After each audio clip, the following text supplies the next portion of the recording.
The Great Hall of the Galactic Council stood silent as the final vote was cast. 12 species had gathered in the floating citadel above the neutral world of Prime.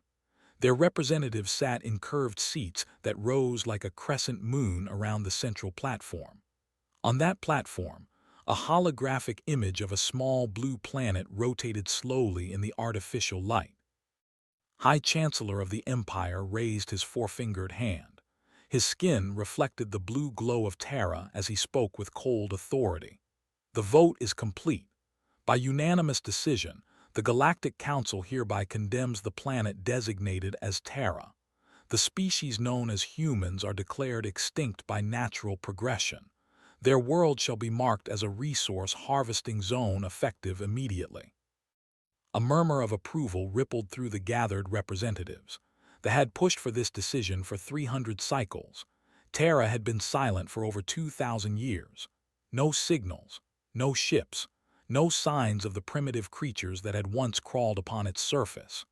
The automated probes sent to the system had returned with images of a world covered in strange structures, but no movement, no life that the sensors could detect. Ambassador of the Collective clicked his mandibles together in satisfaction. At last, the mineral deposits beneath their oceans will fuel our expansion for generations. It was foolish to wait this long. There were protocols, muttered Counselor of the Federation. Her luminescent eyes flickered with something that might have been doubt. The preservation laws state that any world showing signs of intelligent development must be observed for 10,000 cycles before harvesting rights can be claimed. Waved his hand dismissively. The laws also state that a species which shows no advancement for 2,000 cycles can be declared naturally extinct. The humans built their towers of stone and metal, then vanished like so many others before them. They were not ready for the stars. They never would have been. The council chamber erupted in agreement. The decision was made. The fleet would be dispatched within the cycle to begin the harvesting of Terra's resources. It was simply the way of the galaxy. The strong survived, the weak disappeared, and the Galactic Council claimed what remained. 3 days later, Admiral himself commanded the harvesting fleet as it entered the Sol system. 200 warships of various classes moved in perfect formation through the darkness of space. Behind them came the massive harvester vessels, their mechanical jaws designed to tear through planetary crust and extract precious minerals.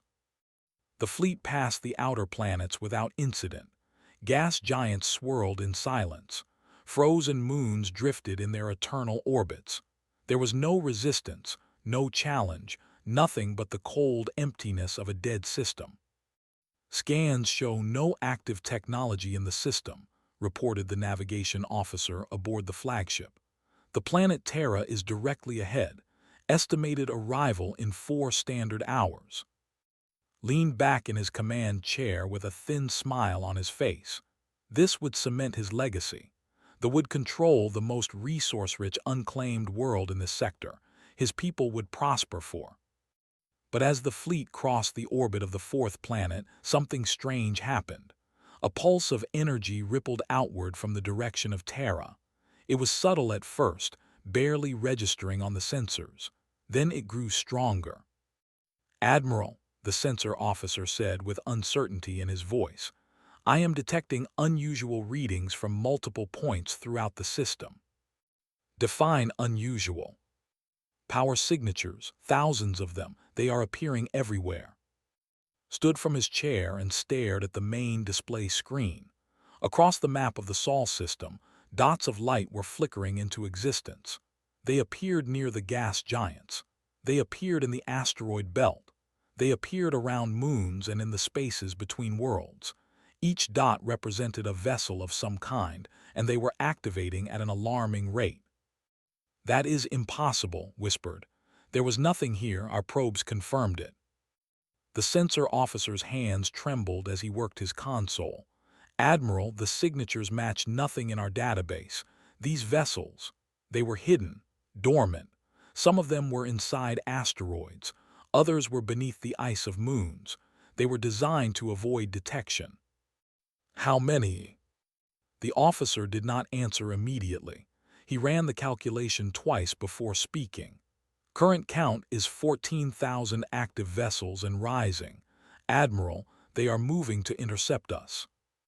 The fleet that emerged from the darkness of the Sol system was unlike anything the Galactic Council had ever witnessed. Ships of black metal and silver light moved with perfect coordination. They ranged in size from small fighters to massive carriers that dwarfed even the largest warships. And at the center of their formation came something that made blood run cold. It was a ship that should not have existed, a vessel so large that it could have served as a moon for a small planet.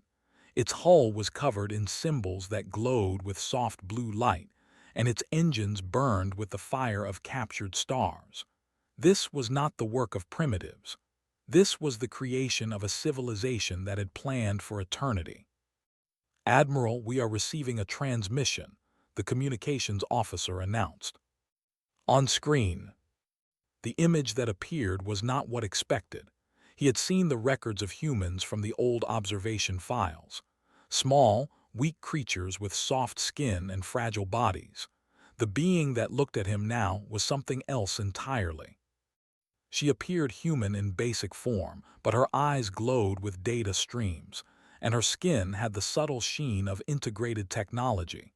When she spoke, her voice carried the weight of countless generations. "I am Admiral Wei of the Terran Continuity Fleet.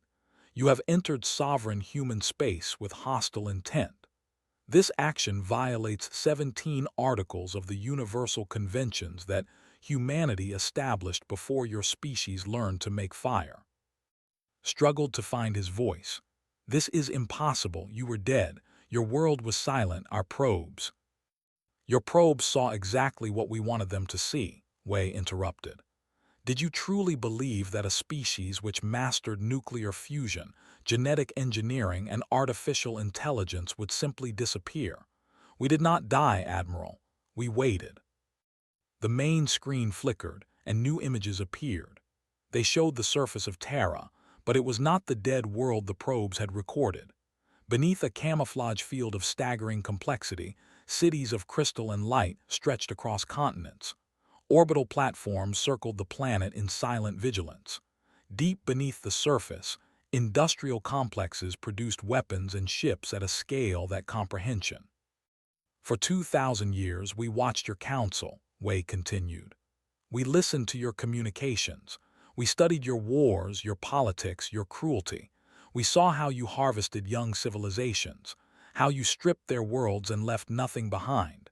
We knew that eventually you would come for us." Why managed to ask, "Why hide for so long?" "Because we needed time, time to build, time to prepare, time to ensure that when the moment came there would be no doubt about the outcome." Wei's expression hardened. "The Council declared humanity extinct. You were wrong. Humanity was sleeping, and now we are awake." The Terran fleet moved with terrifying efficiency.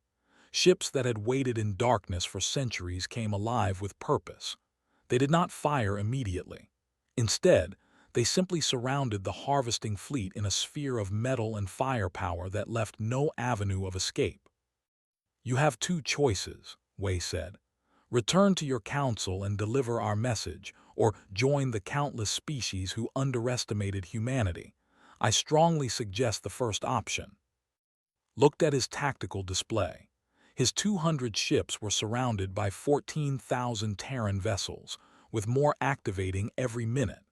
The massive flagship at the center of the human formation had weapons arrays pointed directly at his position. There was no scenario in which his fleet survived a battle. "What is your message?" asked quietly. Wei smiled without warmth. "Tell your council that the age of unopposed expansion is over. Tell them that every species they plan to harvest is now under the protection of the Terran continuity. Tell them that humanity does not forget, and we do not forgive." She leaned forward slightly.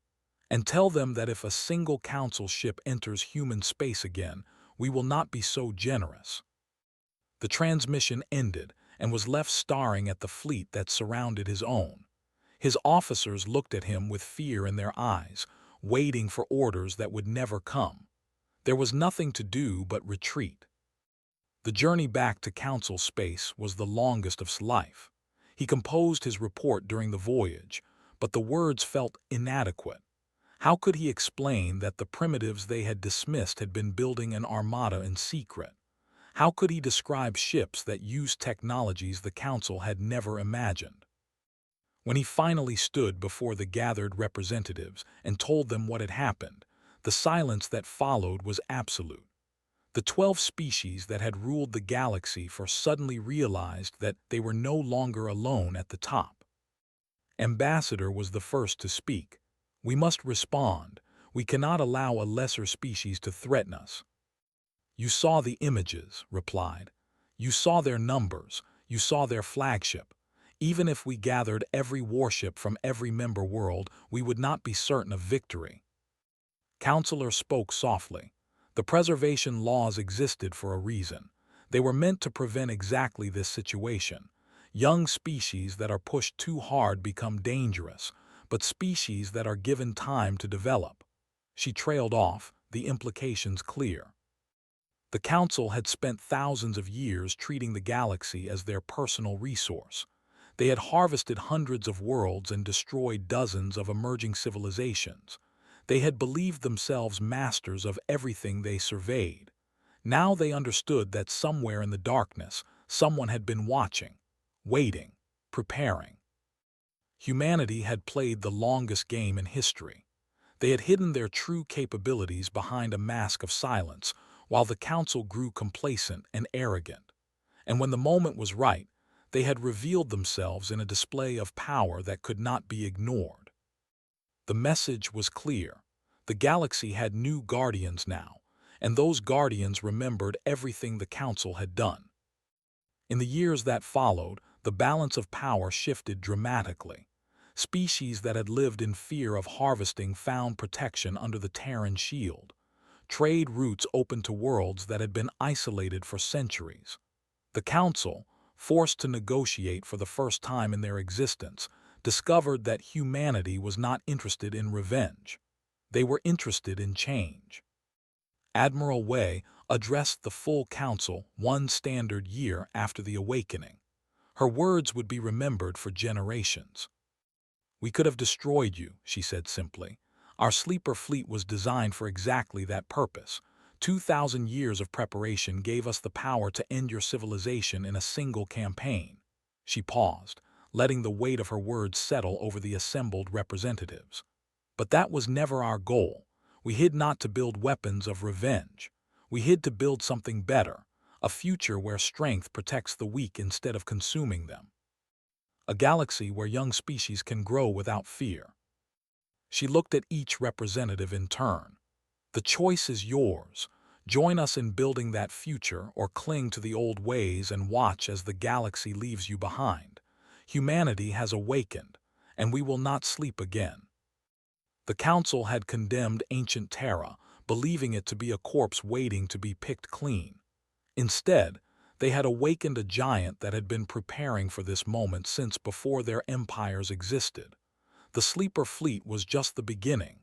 Humanity had returned to the stars, and the galaxy would never be the same.